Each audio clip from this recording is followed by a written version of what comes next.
राजस्थान में फर्जी तरीके से नौकरी हासिल करने वाले लोगों की मुश्किलें लगातार बढ़ती जा रही हैं। चाहे किसी भी तरीके से नौकरी ली हो, चाहे फर्जी दिव्यांग सर्टिफिकेट लगाया हो, या फिर डमी कैंडिडेट बिठा के नौकरी हासिल की हो, या फिर दूसरा फर्जी डिप्लोमा या डिग्री लगाई हो। ऐसे में अब दिव्यांगता को लेकर लगातार परेशानी जो है वो लोगों की बढ़ती जा रही है। फर्जी दिव्यांग सर्टिफिकेट लगा करके नौकरी हासिल करने वालों की मुश्किलें तो बढ़ती जा रही हैं, लेकिन इसके साथ ही 15-15 साल से नौकरी कर रहे लोगों की भी अब नौकरी खतरे में है। उनको डर सताने लगा है कि अब हमारी भी नौकरी जा सकती है। इसमें कई लोगों का यह कहना है, जो कि शिक्षा विभाग में ज्यादातर लोग लगे हुए हैं, तो नौकरी लगे उस समय उनकी दिव्यांगता 40% थी और अब उनको डर सताने लगा है कि अब जो जांच की जाएगी उसमें शायद 19-20 का फर्क आ सकता है, यानी कि 35% तक दिव्यांगता आ सकती है। तो ऐसे में 40% जरूरी है, 40 से कम आने पर नौकरी जा सकती है। तो हो सकता है कि कितने सालों में थोड़ा बहुत अंतर भी आ गया हो।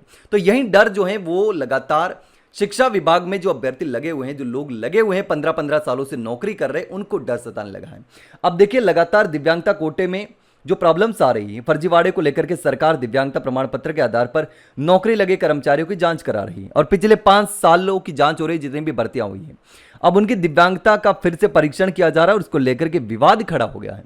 अब विवाद जो है वो एक आदेश को लेकर है और इस आदेश के जो बाद है, सरकार करीब 20,000 कर्मचारियों की जांच करा रही है और उसमें 12,000 से अधिक ऐसे लोग हैं जो 15 साल से अधिक समय से नौकरी कर रहे हैं और इनमें से अधिकांश शिक्षा विभाग में काम कर रहे हैं 15-15 साल से। अब वे इस बात को लेकर के चिंतित हैं कि जांच में उनकी दिव्यांगता में अंतर आ रहा है और विवाद इस बात को लेकर है कि नौकरी के समय उन्होंने 40% या इससे अधिक दिव्यांगता का सर्टिफिकेट लगाया था, लेकिन अब वर्षों बाद इस कर्मचारियों की दिव्यांगता में अंतर आ रहा है और अब उनकी दिव्यांगता 25 से लेकर 35% तक ही आ रही है और इससे उन्हें नौकरी जाने की चिंता सता रही है और कार्रवाई की भी चिंता सता रही है और ऐसे में अब वे इसका विरोध कर रहे हैं।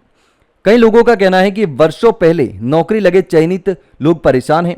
स्थायी दिव्यांगता खत्म नहीं हो सकती, परंतु समय के साथ उसमें कुछ कमी या फिर बढ़ोतरी होने की संभावना रहती है और इसलिए केवल प्रमाण पत्र की जांच की जाए, दिव्यांगता की नहीं।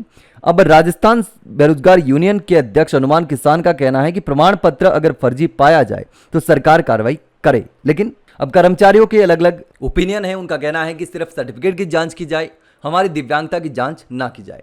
लेकिन शायद दिव्यांगता की जांच नहीं की जाएगी तब तक पता नहीं चल सकता, फर्जी सर्टिफिकेट बनाए जा सकते हैं। लेकिन अब 15 साल से नौकरी कर रहे हैं, उनको ये डर है कि थोड़ा बहुत अंतर आ सकता है और थोड़े बहुत अंतर के कारण उनको मुश्किलों का सामना करना पड़ सकता है। अब देखिए, एक चयनित की 2002 में जारी प्रमाण पत्र में 77% दिव्यांगता थी, जो फिर से जांच कराने पर 2025 में 42% दिव्यांगता आई और इसी तरीके से एक अन्य अभ्यर्थी की 2007 में 100% दिव्यांगता थी, जो अब 60% आई है।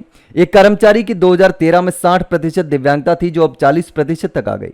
अब चयनितों का कहना है कि दिव्यांगता समय के साथ कम या फिर ज्यादा हो सकती है और यही सबसे बड़ा विवाद है, सबसे बड़ी दिक्कत है। लेकिन अब देखना होगा कि सरकार इस पूरे मामले को किस तरीके से हैंडल करती है। लेकिन आप इस पूरे मामले को लेकर के क्या सोचते हैं, कमेंट सेक्शन में कमेंट करके जरूर बताना। वहीं अगर जानकारी अच्छी लगी हो तो वीडियो को लाइक और शेयर जरूर करें और हाँ, चैनल को सब्सक्राइब करना ना भूलें।